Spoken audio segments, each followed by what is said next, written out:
is a nomad life? Urgh. This is our topic for today. And I why is it know, I appealing? know. And there's something like, I don't know. People always, to me, they romanticize it so much because there's this, oh, I can go anywhere and sit on the beach with my laptop, which is very inconvenient, by the way. There's a lot of sand on a beach and your laptop doesn't like that.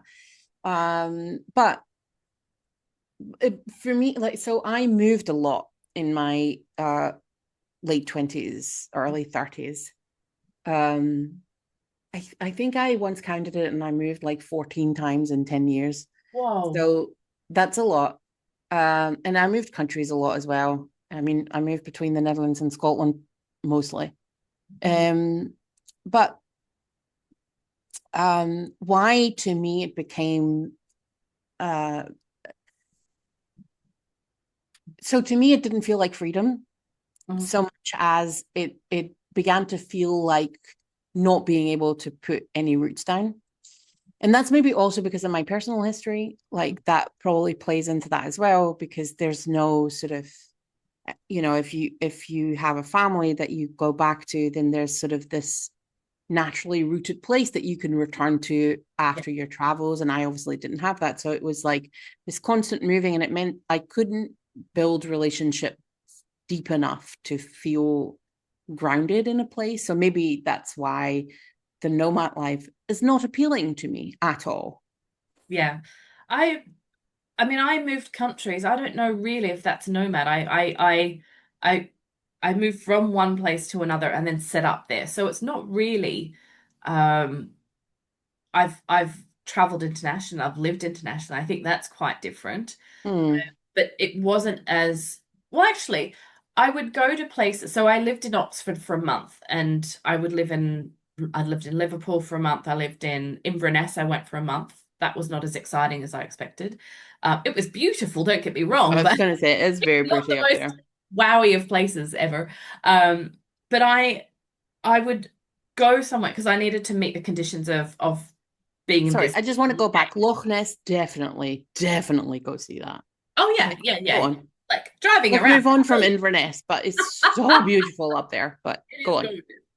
But it's not a stimulating business environment where there are a lot of Mm. business owners that you can go and meet and network with, etc. So it really was about the scenery rather than Yes, go for the scenery. Don't go growth for the and network. development. Yeah, yeah. Yeah, But cool, I cool. mean, I've moved around to experience something different, and I think that is a little bit of the nomad life. Like I was working while I was there, um, and and having experiences. I think when we think of nomads now, we're looking more at the places that they promote now in Indonesia and Thailand that people are in I think there's quite a lot in Europe now that people will go to almost like a retreat to work.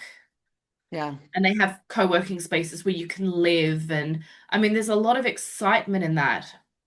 And I think people now have caravans. So I think I know about 3 or 4 people now that have caravans and they spend their summer driving around working. And I would consider them as nomads. Like they're actively getting out of their space to experience things, but still be working. I would say that trying to deliver on deadlines and living that way is much, much harder because you've Sure. also got external I mean, environment. I find delivering on deadlines challenging under the best of circumstances, but no, but I think I think what we're touching on actually is something a little bit deeper, and maybe because I'm saying like this isn't for me, Mm, because I there's this idea that we all should be striving for this level of freedom, right? Like, mhm. and I have to say, what I'm really learning about myself and have been learning about myself in the last couple of years is that I thrive on having structure, and I especially thrive on having connection. Like I am not made for living by myself and living in isolation. I need other people around me. I need to co-create. Like this is one of the reasons I think why we collaborate a lot. And yes, you can do that online for sure.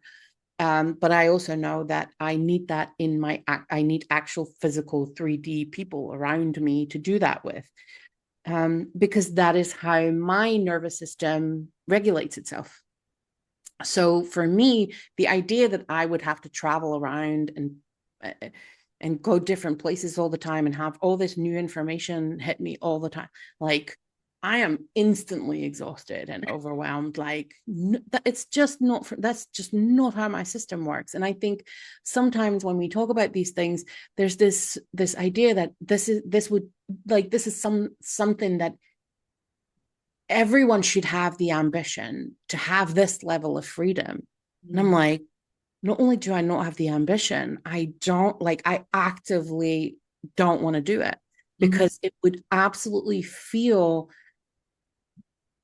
like I would literally lose control of myself, Yeah. in a very real sort of way. And like I'm not doing that. That would be self-abandonment to me, Mm. right? Like, so I think that is important. I think this is important to add to very many of the discussions that we have around business and ambition online. Like, not everybody has to have the same ambition. Not everything works for everyone because we all have different histories and experiences, and our nervous systems have been programmed differently. And so find a way to live life that works for you and that keeps you feeling okay.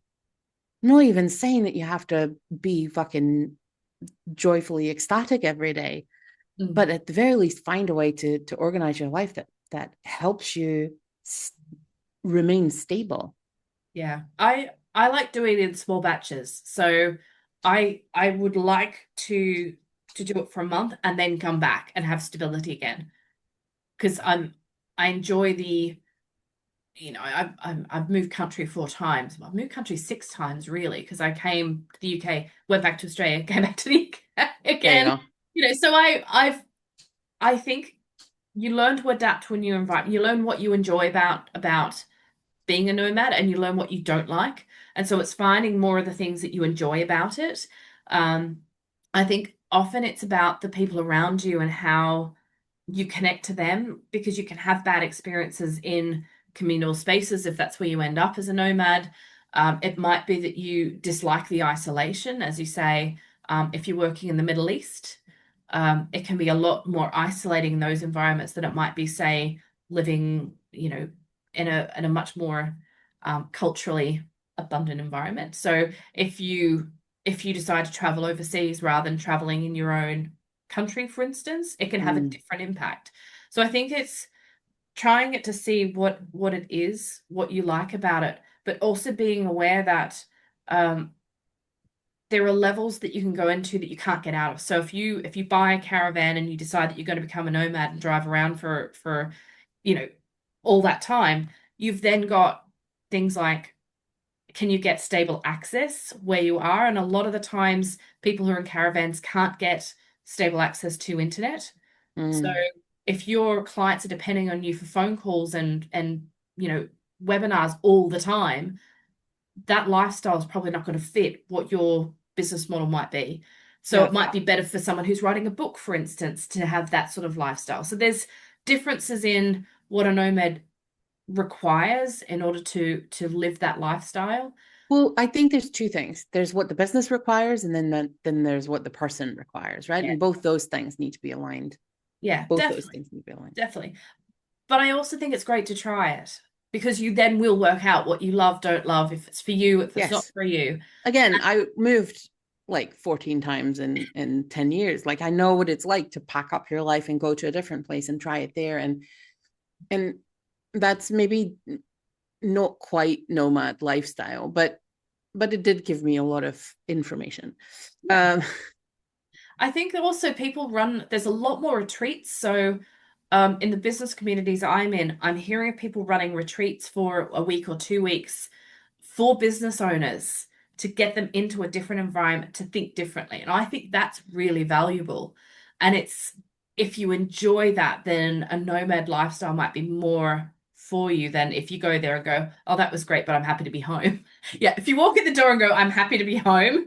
And there's and Well, honestly, there's nothing wrong with changing the view, right? Like this is why some days I will work in a cafe and some days I will work at home. And then right, like so the because that also stimulates creativity, right? Like not yeah. always being in the same place and sometimes having some noise around you and sometimes not having so there's all these ways that you can create that. And but I think mostly I just want to but I say this about everything all the time, like work out what works for you, right? Like there's so much sort of one-sided, oh, this is what you should be aiming for, should be your ambition, this is the freedom that you're working for. Maybe that's not the freedom you're working for, right? Like maybe you have a different definition of freedom, or maybe you're working for a whole different motivation. Like maybe freedom isn't one of your core values. it, Yeah. it doesn't have to be. And it's the same with the whole like, oh, you have to get uncomfortable because otherwise you won't grow. Well, Yeah. I don't necessarily agree with that. So so I think a lot of this is about get curious about who you are and what works for you and what you need and what you want and what your business needs and wants, And and how also, you can align all of that together. yeah, also I think there's this again, it's social media will present you with the picture that someone wants you to see versus what it is. And so if Mm. you see someone living this incredible nomad life and everything's about how wonderful it is, they're only showing you one side of it. And I think that's also to keep in mind if you see something where you think, I want to do that, that's incredible.